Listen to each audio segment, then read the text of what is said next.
आज का हमारा टॉपिक है आयोनाइजेशन पोटेंशियल। इससे पहले हम डी ब्लॉक एलिमेंट्स के लिए electronic configuration, atomic radius, melting point की बात कर चुके थे। आज हम बात करेंगे आयोनाइजेशन पोटेंशियल की।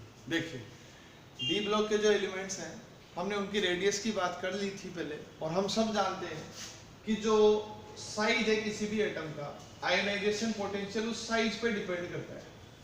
आयोनाइजेशन पोटेंशियल साइज पे डिपेंड करता है, मतलब साइज इंक्रीज होगा तो आईपी का मान क्या होगा, डिक्रीज होगा। आईपी डिक्रीज होगा, हमने वहां साइज की बात करी तो हमने वहां का स्कैंडियम से एमएन तक साइज के मान में, यानी कि परमाणु के आकार में क्या होती है, कमी आती है। जबकि Fe, CO, Ni इनके लिए परमाणु का आकार कैसा रहता है, सेम रहता है। अगर हम बात करें कॉपर और जिंक की, यानी कि हम बात करते हैं कॉपर से Zn तक की, कॉपर से Zn तक आकार में क्या हो रही थी, वृद्धि हो रही थी। और मैंने आपको बताया आकार बढ़ेगा तो आईपी के मान में कमी आएगी। आईपी के मान में कमी आ रही है, इसका मतलब अगर हम डी ब्लॉक एलिमेंट्स में 3D सीरीज की बात करें या उनके आयोनाइजेशन पोटेंशियल की बात करें, तो हमारा जो आईपी का ऑर्डर होगा, वो आईपी का ऑर्डर किस पे डिपेंडेंट है, साइज पे। साइज पे डिपेंडेंट है तो हम उसको ऐसे रिप्रेजेंट कर सकते हैं, आईपी, इधर लिखा मैंने आईपी, यहाँ लिखा मैंने एटॉमिक नंबर। जैसे जैसे परमाणु क्रमांक बढ़ेगा, हम कहेंगे आईपी कंटिन्यूसली न तो डिक्रीज होगा, कंटिन्यूसली नहीं इंक्रीज होगा, मतलब न तो लगातार रूप से कम हो रहा है, न लगातार रूप से बढ़ रहा है। जबकि आईपी का जनरल कॉन्सेप्ट जब आप पढ़ते हो तो आप ये बोलते हो, आवर्त सारणी में बाएं से दाएं जाने पर आयनन विभव के मान में वृद्धि होती है। जबकि यहाँ ऐसा रूल लागू नहीं होगा, क्योंकि इनके आईपी का ऑर्डर देखें तो वो आईपी साइज के अकॉर्डिंग इनका आईपी क्या होगा, इस तरह से चेंज होगा। देखिए, स्कैंडियम से Mn तक, scandium, titanium, vanadium, chromium, Mn तक आईपी क्या हो रहा है, इंक्रीज हो रहा है। आईपी इंक्रीज क्यों हो रहा है, क्योंकि साइज क्या हो रही है, डिक्रीज हो रही है। मतलब मैं ऐसे बोल सकता हूं, यहां से यहां तक जाने पर क्या मैं ऐसे बोल दूं, अयुग्मित इलेक्ट्रॉनों की संख्या बढ़ेगी, अयुग्मित इलेक्ट्रॉनों की संख्या बढ़ रही है। एक बार अयुग्मित इलेक्ट्रॉन बढ़ेंगे तो हम सीधे सीधे बोल सकते हैं यहाँ कौन सा इफेक्ट बढ़ेगा, जेड इफेक्ट बढ़ेगा। और जेड इफेक्ट बढ़ता है तो हम ये बोलते हैं परमाणु के आकार में कमी आती है, और आकार कम होता है तो आईपी के मान में क्या होती है, वृद्धि होती है। ये इसका बेसिक कॉन्सेप्ट है, ठीक बात है। उसके बाद हम बात करें FeCO, Ni, तो FeCO, Ni इन तीनों के केस में जितना हमारे पास जेड इफेक्ट बढ़ रहा है, इलेक्ट्रॉनों का युग्मन हो जाने के कारण, उतना ही हमारे पास यहाँ क्या बढ़ेगा, एस इफेक्ट बढ़ेगा। मतलब एस इफेक्ट यानी कि परिरक्षण प्रभाव प्रभावी नाभिक के आवेश को संतुलित कर देगा। जब वो उसको संतुलित कर देगा तो आकार में क्या होगी, लगभग आकार क्या होगा, सेम। आकार सेम है तो हम बोलेंगे आईपी भी क्या होगा, सेम पाया जाएगा। बट जब हम इससे आगे बढ़ते हैं तो आगे बढ़ने पर अयुग्मित इलेक्ट्रॉनों की संख्या कम हो जाती है, क्योंकि यहाँ D9 D10 कॉन्फ़िगरेशन आता है, और D9 और D10 कॉन्फ़िगरेशन की वजह से युग्मित इलेक्ट्रॉन बढ़ जाते हैं। और युग्मित इलेक्ट्रॉन बढ़ेंगे तो यहाँ कौन सा इफेक्ट बढ़ जाता है, एस इफेक्ट बढ़ता है। एस इफेक्ट बढ़ने से साइज बढ़ता है, परमाणु का आकार बढ़ता है, और आकार बढ़ने से आईपी का मान क्या हो जाता है, कम हो जाता है। तो बच्चों, सबसे बेस्ट चीज ये, आपसे सीधे सीधे डायरेक्टली एक चीज पूछी जाती है कि 3D जो सीरीज है, उस 3D सीरीज में आईपी का ऑर्डर क्या होगा। तो हम आईपी का ऑर्डर क्या बोलेंगे, यहां से यहां तक आईपी, Mn तक आईपी इंक्रीज होगा, FeCO, Ni में सेम रहेगा, और कॉपर और Zn में आईपी क्या होगा, डिक्रीज होगा। फिर हम बात करते हैं, अगर हम बात करें 3D, 4D और 5D सीरीज की, तो देखिए मैंने आपको वहां साइज में पढ़ाया था कि जब हम 3D, 4D और 5D सीरीज के साइज को कंपेयर करते हैं, तो जब साइज को कंपेयर करेंगे तो 3D से किसका साइज बड़ा होगा, 4D का, और 4D से किसका साइज बड़ा होगा, 5D का। बट हमने ये कहा यहाँ पर लेंथेनॉइड कॉन्ट्रैक्शन इफेक्ट लगता है, लेंथेनॉइड संकुचन प्रभाव लगेगा, उसके कारण आकार बढ़ने की तुलना में क्या हो जाएगा, कम। और आकार कम हो जाएगा तो हम यहाँ कहेंगे यहाँ जो आकार है वो लगभग कैसा होगा, सेम। और जब आकार सेम है उस केस में मैंने आपसे ये कहा कि जब भी आकार सेम होगा, आकार जहां भी सेम आएगा, सेम आकार आने पर आप उस आकार को जो लास्ट वाला एलिमेंट है उसके आकार को छोटा माने और छोटा मान के आईपी का डिसाइड करें। इसका मतलब इन दोनों में से किसका आकार कम है? 5D का। 5D का आकार कम है तो उसका आईपी क्या होगा? ज्यादा। तो जब हम आईपी के ऑर्डर की बात करेंगे, ये तो साइज का ऑर्डर है, किसका ऑर्डर है? साइज का। अब हम आईपी के ऑर्डर की बात करें तो आईपी का ऑर्डर हमारे पास क्या बनेगा?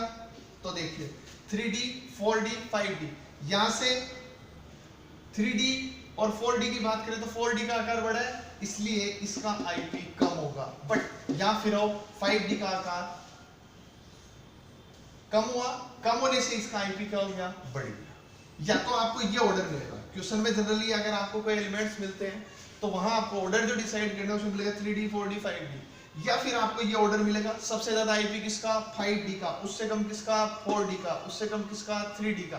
तो आपके लिए सबसे इंपॉर्टेंट बात कौन सी है? एक ही आपको ऑर्डर लर्न करना है। अच्छा, एक इंपॉर्टेंट एग्जांपल है, एक इंपॉर्टेंट एग्जांपल है इससे रिलेटेड जो ज्यादातर एग्जाम में आता है, और वो एग्जांपल किसका है?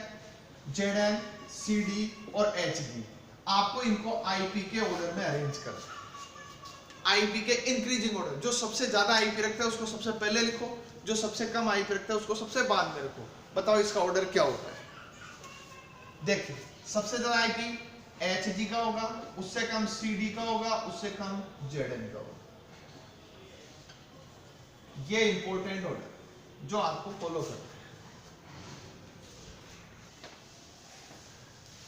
हाँ, नेक्स्ट हमारा टॉपिक है ऑक्सीडेशन। 5th नंबर टॉपिक है ऑक्सीडेशन स्टेट, ऑक्सीकरण। यहां से भी सबसे ज्यादा क्वेश्चन पूछे जाते हैं, कई सारे क्वेश्चन यहां से पुटअप होते हैं। ये ऑक्सीडेशन नंबर हमारे लिए कोऑर्डिनेशन में इंपॉर्टेंट रोल प्ले करेगा, क्योंकि जब आप वहां नोमेनकल्चर पढ़ेंगे तो वहां आपको ऑक्सीडेशन नंबर निकालना आना चाहिए। ठीक बात है। वैसे हम बात करें डी ब्लॉक की, डी ब्लॉक एलिमेंट्स का जो ऑक्सीडेशन नंबर है, हमने इनका जनरल इलेक्ट्रॉनिक कॉन्फ़िगरेशन देखा। इनका कॉन्फ़िगरेशन था N-1D 1 to 10 NS 0 से 2। इस कॉन्फ़िगरेशन के अकॉर्डिंग ये इनका बाह्यतम कोश है, ये इनका बाह्यतम कोश है। और बाह्यतम कोश है तो हम ये बोल सकते हैं कि बंध निर्माण में बाह्यतम कोश के इलेक्ट्रॉन पार्टिसिपेट करते हैं, इसलिए इनका सामान्य ऑक्सीकरण अंक, इस इलेक्ट्रॉनिक कॉन्फ़िगरेशन की वजह से इनका सामान्य ऑक्सीकरण अंक, जनरल ऑक्सीकरण अंक कितना होगा? +2। डी खंड के जो तत्व है उन डी खंड के तत्वों का सामान्य ऑक्सीकरण अंक कितना होता है बच्चों? +2 होता है। बट हमने ये देखा कि ये जो N-1D और ये जो NS है, इनके जो एनर्जी गैप है, इनके बीच का जो ऊर्जा अंतर है, वो ऊर्जा अंतर कम होने के कारण, ऊर्जा अंतर कम होने के कारण, ये लाइन लिखी हुई, ये सबसे इंपॉर्टेंट है आपको। 3D और 4S, हम मान ले 3D सीरीज के लिए 3D और 4S के बीच का ऊर्जा अंतर कम होने के कारण ये तत्व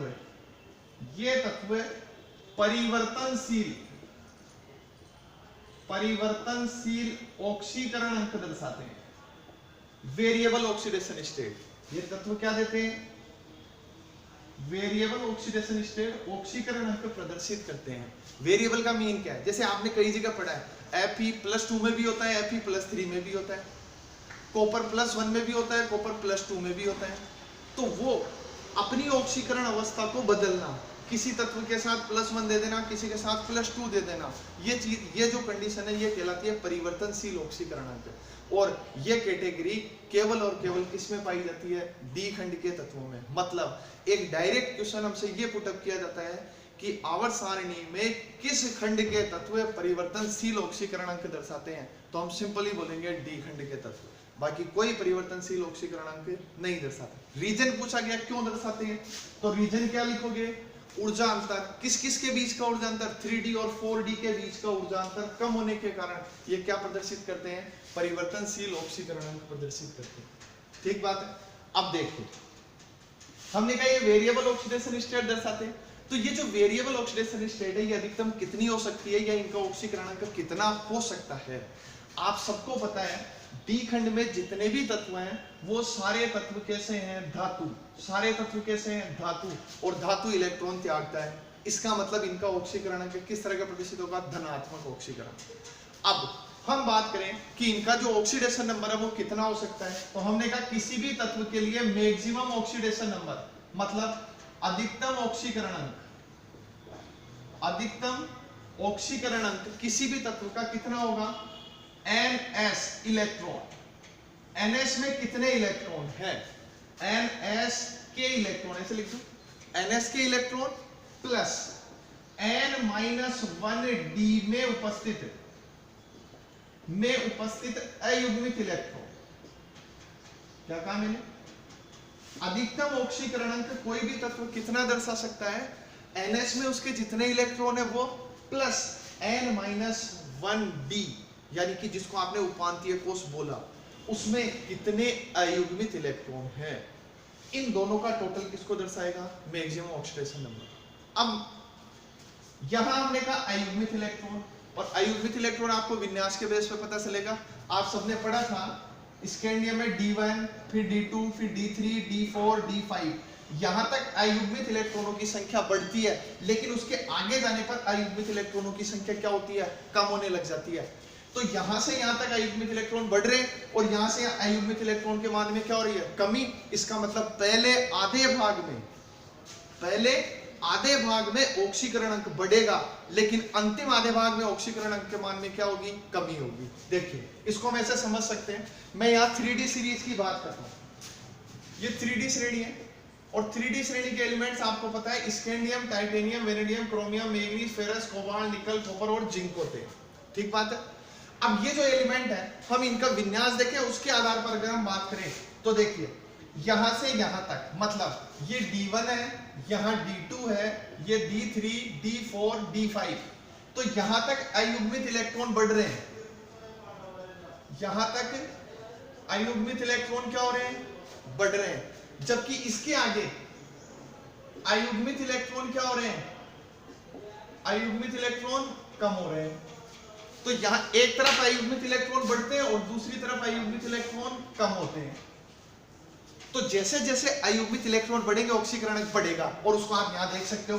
यहां देखिए अगर हम इनकी बात करें, scandium, titanium, vanadium, chromium, manganese, ferrous, cobalt, निकल, कॉपर और जिंक, तो देखिए स्कैंडियम का ऑक्सीकरण है, यहां से हम इधर की तरफ चल रहे हैं, तो हमने कहा D5 +3 +4 +5 +6 +7, तो मैक्सिमम अधिकतम ऑक्सीकरण अंक किसके पास है, उसके पास है जिसके पास अयुग्मित इलेक्ट्रॉनों की संख्या सबसे ज्यादा है, +7 किसके पास है, Mn के पास है।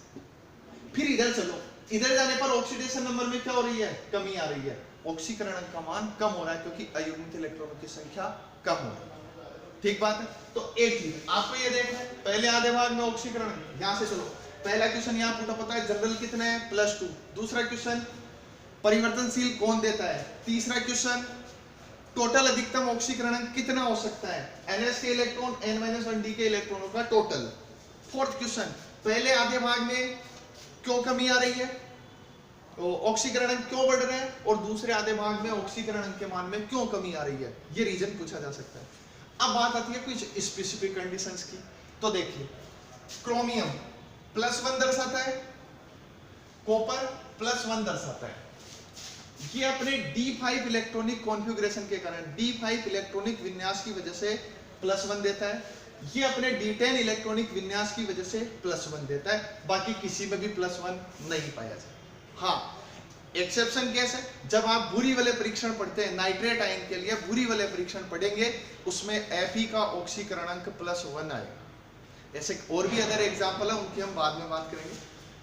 हमने कहा +1 फिर आइए यहाँ पर, हमने कहा स्कैंडियम +3 देता है, जिंक ओनली +2 देता है, ये ओनली +3 दे रहा है, ये ओनली +2 दे रहा है। ये +3 क्यों दे रहा है, उसका रीजन है, ये +3 देने पर अक्रिय गैस ऑर्गन का इलेक्ट्रॉनिक कॉन्फ़िगरेशन ग्रहण कर लेता है। अगर हम स्कैंडियम की बात करें तो स्कैंडियम का इलेक्ट्रॉनिक कॉन्फ़िगरेशन है आर्गन 3d1 4s2, यही लिखोगे। s के 2 इलेक्ट्रॉन चले गए तो d में कितना बचा, 1। अब स्टेबिलिटी के लिए या तो 0 हो जाए या D5 में जाए या D10 में जाए, बट यहाँ क्या है 1। तो ये क्या करता है, जैसे ये 2 इलेक्ट्रॉन बाहर जाते हैं, ये अपने इस एक इलेक्ट्रॉन को भी बाहर भेज कर कितना आवेश ग्रहण करता है, +3। इसलिए स्कैंडियम केवल और केवल कितना ऑक्सीडेशन नंबर देता है, +3। ऐसे ही जिंक की बात करें, जिंक ओनली कितना देता है, +2। क्यों देता है, क्योंकि जिंक में D10 कॉन्फ़िगरेशन पाया जाता है और D10 एक स्थायी विन्यास है। ये जिंक में कौन सा कॉन्फ़िगरेशन है, D10, और D10 की वजह से केवल अपने S जो इलेक्ट्रॉन है उन S के इलेक्ट्रॉनों को ही रिप्लेस करता है, अदर इलेक्ट्रॉनों को रिप्लेस नहीं करता, इसलिए केवल क्या देता है, +2 देता है। तो देखिए +1 कौन कौन, कॉपर क्रोमियम। अच्छा एक सिंपल सा क्वेश्चन आपसे, मैंने ये पूछा 3D सीरीज में कौन सा संक्रमण तत्व परिवर्तनशील ऑक्सीकरण नहीं दर्शाता है, तो आंसर आएगा स्कैंडियम। ये दोनों नहीं दर्शाते, पर क्वेश्चन क्या था कि कौन सा संक्रमण तत्व परिवर्तनशील ऑक्सीकरण नहीं दर्शाता है, तब आंसर क्या आएगा, स्कैंडियम। अब अगर मैंने आपसे क्वेश्चन कर लिया 3D सीरीज में कौन सा तत्व परिवर्तनशील ऑक्सीकरण नहीं दर्शाता, तो मैंने सिंपली पूछा 3D में कौन सा तत्व, तब आपका आंसर आना चाहिए स्कैंडियम और जिंक दोनों। मतलब पहले क्वेश्चन का आंसर क्या था, स्कैंडियम, लेकिन दूसरे क्वेश्चन का आंसर क्या है, स्कैंडियम और जिंक दोनों। ठीक बात है। अब कुछ स्पेसिफिक पॉइंट है जो ऑक्सीडेशन नंबर से रिलेटेड थे। जैसे हम बात करें मेटल कार्बोनिल कंपाउंड्स, धातु कार्बोनिल यौगिकों में इन धातुओं का ऑक्सीकरण अंक 0 पाया जाएगा। जैसे एग्जांपल देखो, हमने कहा NiCO4, पहले हम डिस्कस कर चुके हैं ये ऑक्सीडेशन रिडक्शन में, जब हमने ऑक्सीडेशन नंबर पढ़ा था।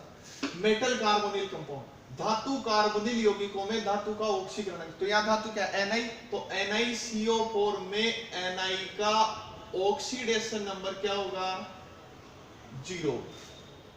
ऐसे ही मान लो मैंने आपसे कहा FeCO5 में Fe का ऑक्सीडेशन नंबर क्या होगा, 0। ठीक बात। फिर देख एक पॉइंट चाहिए, नेक्स्ट पॉइंट हम ये कहते हैं जब हम ऑक्सीडेशन नंबर में ऑक्साइड की बात करते हैं, किसकी बात करते हैं, ऑक्साइडों की, तो ऑक्साइडों के केस में आपको एक पर्टिकुलर चीज ध्यान में रखनी है। वो क्या है, ये ऑक्साइड अपनी कम ऑक्सीकरण अवस्था में, कौन सी ऑक्सीकरण अवस्था में, कम ऑक्सीकरण अवस्था में, कम ऑक्सीकरण अवस्था में क्षारीय, जबकि अधिक ऑक्सीकरण अवस्था में, अधिक ऑक्सीकरण अवस्था में अम्लीय व्यवहार दर्शाते हैं। कम में तो क्या दर्शाएंगे, क्षारीय, और अधिक में क्या दर्शाएंगे, अम्लीय व्यवहार दर्शाएंगे। इसका हम एक एग्जांपल लेते हैं। मैंने एग्जांपल लिखा MnO, MnO2,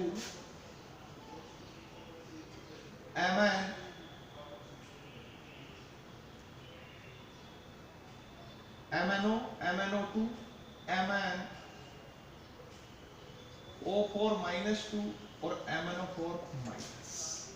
ठीक बात है। यहाँ ऑक्सीडेशन नंबर कितना है, +2, यहाँ कितना है, +4, यहाँ कितना है, +6 और यहाँ कितना है, +7।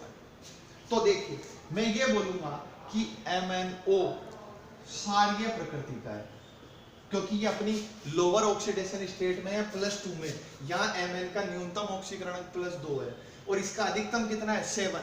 तो जब हम इधर जाएंगे तो इनका जो व्यवहार होगा, इनका व्यवहार कैसा होगा, अम्लीय होगा। तो उच्च ऑक्सीकरण अवस्था में अम्लीय व्यवहार होगा, कम ऑक्सीकरण अवस्था में क्षारीय व्यवहार होगा, और जो बीच वाली ऑक्सीकरण अवस्थाएं हैं इनमें कैसा व्यवहार होगा, उभयधर्मी व्यवहार होगा। और इसका एक्सप्लेनेशन जो है कि ऐसा क्यों हुआ, वो डिपेंड करता है जेड इफेक्ट। किस पर डिपेंड करता है, जेड इफेक्ट पर। हमने कहा यहाँ ऑक्सीडेशन नंबर कम है, ऑक्सीडेशन नंबर कम है, इसका मतलब इसके कंपैरेटिवली परमाणु का आकार बड़ा है, और जब आकार बड़ा है तो हम क्या बोलेंगे कि जेड इफेक्ट का मान कम है। और जब जेड इफेक्ट कम है तो इलेक्ट्रॉन देने की प्रवृत्ति, किसकी प्रवृत्ति, इलेक्ट्रॉन देने की प्रवृत्ति बढ़ेगी। और लुईस सिद्धांत के अनुसार जो इलेक्ट्रॉन देता है उसको क्या माना जाता है? बेस। क्या माना जाता है? बेस। जबकि इधर चलो, इधर ऑक्सीडेशन नंबर ज्यादा है, तो जब ऑक्सीडेशन नंबर बढ़ा तो साइज क्या होगा? घटा, और साइज घटेगा तो इलेक्ट्रॉन को अट्रैक्ट करने की पावर बढ़ेगी। इसका मतलब जैसे ही ऑक्सीडेशन नंबर बढ़ेगा साइज क्या होगा? यहां जेड इफेक्ट बढ़ेगा, और जेड इफेक्ट बढ़ेगा तो इलेक्ट्रॉन ग्रहण करने की प्रवृत्ति, इलेक्ट्रॉन ग्रहण करने की प्रवृत्ति बढ़ेगी, और जब यह प्रवृत्ति बढ़ेगी तो उसकी नेचर कैसी हो जाएगी? एसिडिक। ठीक बात है।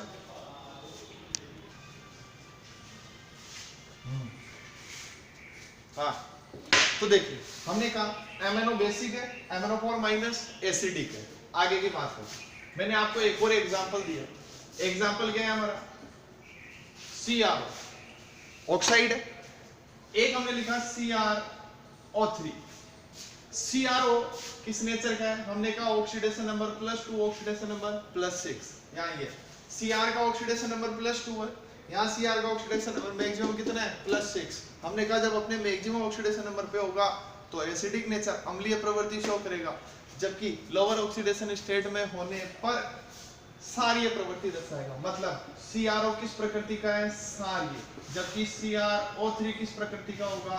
अम्लीय प्रवृत्ति का होगा। एक्सप्लेनेशन किसके आधार पर दोगे? जेड इफेक्ट के आधार पर। ठीक बात है। चलिए, ये तो बात हुई ऑक्सीडेशन नंबर, इसके आधार पर अम्लीय क्षारीय प्रवृत्ति बता सकते। एक और हम बात कर सकते हैं अपचायक प्रवृत्ति। किसकी बात कर सकते हैं? रिड्यूसिंग नेचर, अपचायक प्रवृत्ति। जो डी खंड के तत्व हैं उनसे संबंधित आयनों की अपचायक प्रवृत्ति का निर्धारण भी ऑक्सीकरण अंक के आधार पर किया जा सकता है। उसके लिए बेसिकली आपको दो चीजें देखनी है। सबसे पहली चीज, जब भी आप अपचायक प्रवृत्ति देखते हैं तो आप ये देखें कि जो आयन या एलिमेंट आपको मिल रहा है इलेक्ट्रॉन लेने या इलेक्ट्रॉन देने के बाद उसका बेसिक इलेक्ट्रॉनिक कॉन्फ़िगरेशन क्या मिल रहा है, या उसका जो डी इलेक्ट्रॉनिक कॉन्फ़िगरेशन है वो क्या है। हम ये बोल सकते हैं अगर हमारे पास T2G3 या D5 विन्यास है, कहीं पर भी किसी भी कंडीशन में हमारे पास ये विन्यास आता है, T2G3 और D5 विन्यास आता है, तो हम कहेंगे इन स्पीसीज को रखने वाली इस कॉन्फ़िगरेशन को रखने वाली जो भी स्पीसीज है वो अपचायक होगी। अगर दोनों आ जाते हैं तो हम कहेंगे ये दोनों एक साथ आ गए, एक ही कॉम्बिनेशन पे दोनों आ रहे हैं, तो हम कहेंगे कौन ज्यादा अपचायक होगा? जो T2G3 विन्यास रखेगा, या मैं ऐसे बोल दूं जिसमें D3 कॉन्फ़िगरेशन होगा उसको ज्यादा अपचायक माना जाएगा। तो इन दोनों में से ये दोनों अपचायक है, और जब दोनों आ जाएंगे तो कौन ज्यादा अपचायक होगा? D3 विन्यास वाला अपचायक ज्यादा होगा। चलिए एक एग्जांपल से एक्सप्लेन करें। मैंने आपसे कहा Cr+2 और Cr+3, इन दोनों में से अधिक अपचायक कौन है? +2 ज्यादा अपचायक होगा या +3 ज्यादा अपचायक होगा? तो देखिए, जब मैं इसकी बात करूं तो यहाँ इलेक्ट्रॉनिक कॉन्फ़िगरेशन क्या लिखूंगा? Argon 3d4। इसकी बात करूं तो इलेक्ट्रॉनिक कॉन्फ़िगरेशन क्या लिखूंगा? 3d3, क्योंकि यहाँ जो 4s के इलेक्ट्रॉन थे वो तो हमने बाहर निकाल दिए, इसलिए 4s के कॉन्फ़िगरेशन 0 हो गए। अब अपचायक कौन है? हम ये कहते हैं कि अपचायक वो है जो आसानी से इलेक्ट्रॉन डोनेट करे। हमने कहा एक इलेक्ट्रॉन का निष्कासन, लॉस ऑफ 1 इलेक्ट्रॉन। हमने क्या किया? यहाँ पर एक इलेक्ट्रॉन का निष्कासन किया। वही एक इलेक्ट्रॉन का निष्कासन यहां से कर दो, क्योंकि आपको इनकी अपचायक प्रवृत्ति एक्सप्लेन करनी है कि कौन इजीली इलेक्ट्रॉन दे सकता है। तो हमने कहा ये एक इलेक्ट्रॉन देगा तो देने पर इसका कॉन्फ़िगरेशन क्या हो गया? आर्गन 3d3 4s0, और इसका इलेक्ट्रॉनिक कॉन्फ़िगरेशन क्या आ गया? Argon 3d2 4s0। अब देखिए इस कॉन्फ़िगरेशन में किसने हमारी इन दोनों कंडीशन को फॉलो किया है? तो हमने कहा इसमें हमारे पास D3 कॉन्फ़िगरेशन आ रहा है। कौन सा कॉन्फ़िगरेशन है?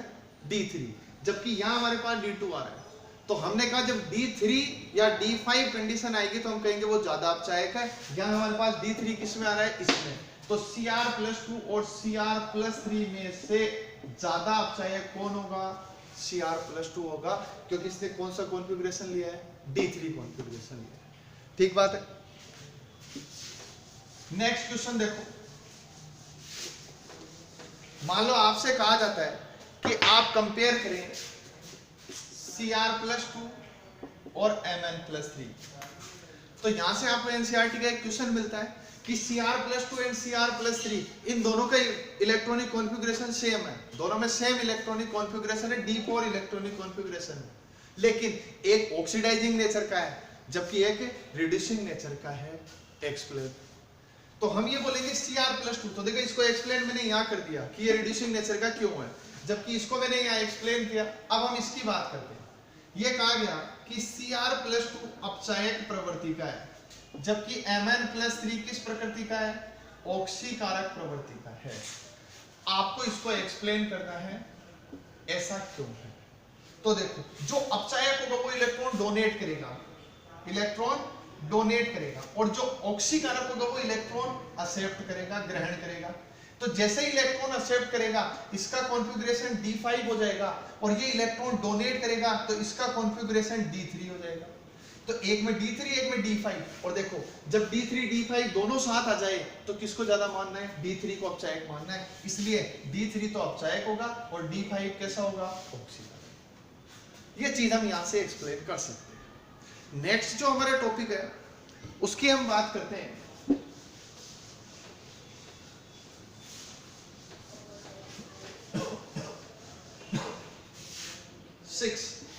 6 नंबर है चुंबकीय प्रवृत्ति, मैग्नेटिक प्रॉपर्टी, चुंबकीय प्रवृत्ति की बात करें। चुंबकीय प्रवृत्ति की बात करें तो देखिए, जनरली डी खंड के तत्व 3 तरह की प्रवृत्ति दर्शा सकते हैं। हम बोल सकते हैं ये अनुचुंबकीय व्यवहार भी दर्शाते हैं, अनुचुंबकीय व्यवहार, प्रतिचुंबकीय व्यवहार भी दर्शाते हैं, और लोह चुंबकीय व्यवहार, लोह चुंबकीय व्यवहार भी दर्शाते हैं। पर हम चूंकि यहाँ प्रॉपर्टीज की बात कर रहे हैं और जनरल जो प्रॉपर्टी है उसके बेस पे हम ये कहते हैं कि मुख्य रूप से जो चुंबकीय गुण है वो कौन से हैं? अनुचुंबकीय और प्रतिचुंबकीय। अनुचुंबकीय प्रवृत्ति और प्रतिचुंबकीय प्रवृत्ति की बात करें तो सिंपल सी चीज आपको एक ध्यान रखनी है, वो क्या है कि अनुचुंबकीय जो भी स्पीसीज अयुग्मित इलेक्ट्रॉन रखती है, जिसके पास भी अनपेड ऑफ इलेक्ट्रॉन है, अयुग्मित इलेक्ट्रॉन है, वो कैसी होगी? अनुचुंबकीय। अच्छा, ये अयुग्मित इलेक्ट्रॉन कहां होने चाहिए? डी कक्षक में। किसमें होने चाहिए? डी कक्षक में अयुग्मित इलेक्ट्रॉन होंगे तो उसको क्या बोलेंगे? अनुचुंबकीय। और जब डी कक्षक में अयुग्मित इलेक्ट्रॉन अनुपस्थित है, अयुग्मित इलेक्ट्रॉन क्या हो? अनुपस्थित हो, तो हम उसको क्या बोलेंगे? प्रतिचुंबकीय। उसको क्या बोला जाएगा? प्रतिचुंबकीय स्पीशीज बोला जाएगा। अब देखो, ये तो बात है अनुचुंबकीय प्रतिचुंबकीय।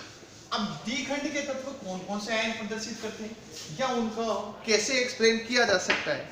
तो हम ये कहते हैं किसी भी कंपाउंड की चुंबकीय प्रवृत्ति चुंबकीय आघूर्ण के आधार पर ज्ञात की जाती है। किसके आधार पर? चुंबकीय आघूर्ण के आधार पर ज्ञात की जाती है। और चुंबकीय आघूर्ण जो है ये 2 प्रकार की गतियों पर निर्भर करता है। एक निर्भर करता है इलेक्ट्रॉन की कक्षीय गति पर और एक निर्भर करता है इलेक्ट्रॉन की चक्रण गति। इन दोनों गतियों का टोटल, मतलब इसको मैं म्यू एल लिखता हूं और इसको मैं म्यू एस लिखता हूं, तो ये जो टोटल म्यू है ये म्यू किसके बराबर हो गया? Mu L plus mu S के बराबर। कक्षीय गति के कारण चुंबकीय आघूर्ण और चक्रण गति के कारण चुंबकीय आघूर्ण का योग कुल चुंबकीय आघूर्ण के बराबर होगा। बट ये देखा गया कि ये जो डी खंड के तत्व हैं, इन डी खंड के तत्वों का चुंबकीय आघूर्ण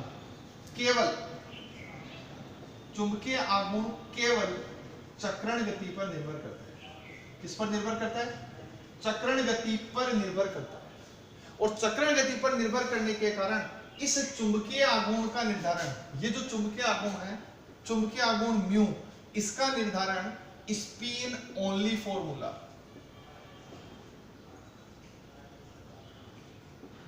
स्पिन ओनली मतलब इसको बोल सकता हूं प्रचक्रण,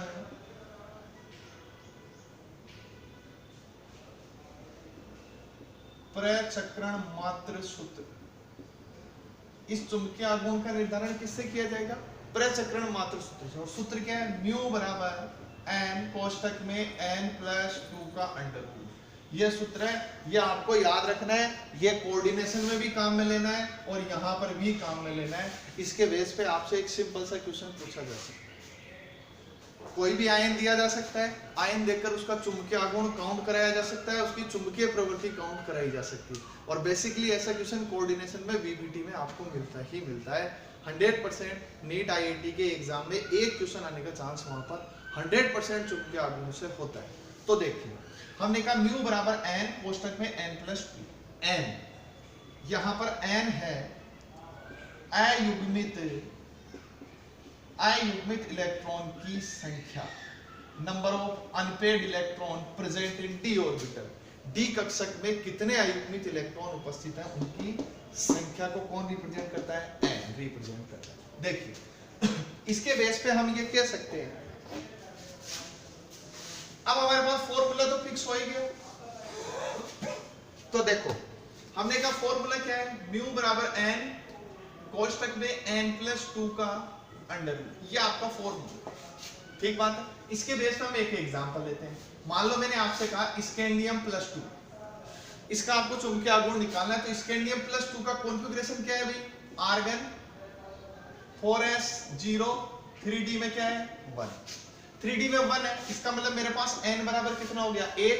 तो म्यू बराबर बोलो n कोष्टक में n+2 का अंडर रूट, म्यू बराबर 1 कोष्टक में 1+2, इसका क्या हो गया? Under root. तो म्यू बराबर क्या हो गया? अंडर रूट 3 और म्यू बराबर कितना आ गया? 1.7। और ये जो म्यू है इसकी यूनिट होती है बोहर मैग्नेटॉन Bm। ये पहला एग्जांपल। ऐसे ही आपको बाकी एग्जांपल सोल्व करने, पर उसके लिए आपको विन्यास पता होना चाहिए। इसलिए आप पहले डी ब्लॉक के एलिमेंट्स का विन्यास देखें। मैं आपको कुछ और एग्जांपल बताता हूँ, इसकी एक ट्रिक्स भी बताता हूँ। उस ट्रिक से आपको सोल्व नहीं करना पड़ेगा, कोई भी आता है आप उसका इजीली इलेक्ट्रॉनिक कॉन्फ़िगरेशन देख सकते हैं।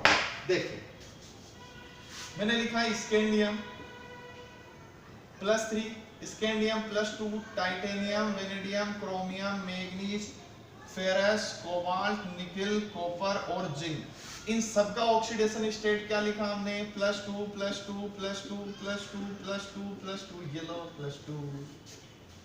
ठीक बात है। चलिए डायरेक्ट लिख दूं n, क्योंकि विन्यास आप खुद करेंगे, सोल्व आउट कर लेना जो भी इलेक्ट्रॉनिक कॉन्फ़िगरेशन है उसका। n देखिए n मतलब क्या था? n आपने क्या लिखा? चलो वापस से लिख रहा हूं एक बार, अयुग्मित इलेक्ट्रॉन की संख्या। और ये अयुग्मित इलेक्ट्रॉन किस में होंगे? d कक्षक में। किस में होंगे? d कक्षक। तो देख n यहां कितना है? 0, यहां कितना है? 1 2